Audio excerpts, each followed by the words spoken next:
আমার ভাইয়ের রক্তে রাঙানো ২১শে ফেব্রুয়ারি আমি কি ভুলিতে পারি পারি না বলেই প্রতি বছর দিনটিকে শ্রদ্ধাভরে স্মরণ করে বাংলাদেশ সহ সারা পৃথিবীর মানুষ। শহীদ দিবস ও আন্তর্জাতিক মাতৃভাষা দিবস উপলক্ষে সবচেয়ে বড় আয়োজন হয় রাজধানীর কেন্দ্রীয় শহীদ মিনারে। দিবসটি উপলক্ষে সাজানো হয়েছে পুরো শহীদ মিনার। বেদিতে আঁকা হয়েছে লাল, সাদা ও কালো রঙের আলপনা, টানানো হয়েছে রক্তিম সূর্য। এই বছর আলপনা রঙিন আলপনা হচ্ছে না, এই বছর ৩টা রঙকে কেন্দ্র করে আলপনা করা হচ্ছে, সাদা, কালো এবং লাল।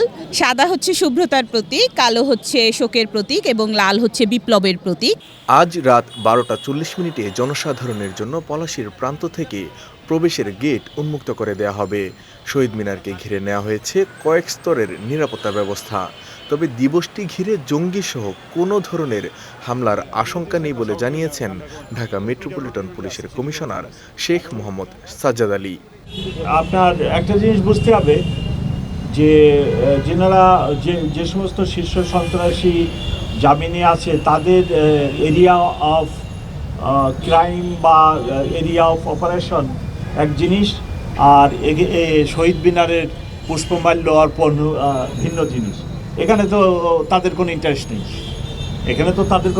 নেই, জঙ্গি আশঙ্কা নেই, জঙ্গির সেরকম কিছু নেই। তবে শীর্ষ সন্ত্রাসীদের ইন্টারেস্ট ভিন্ন ক্ষেত্রে।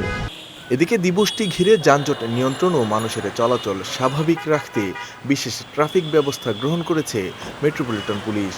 তাই জনদুর্ভোগ এড়াতে এসব নির্দেশনা মেনে চলার আহ্বান জানিয়েছেন তারা। মানিক মোহাম্মদ ওমর, বিজয় টিভি, ঢাকা।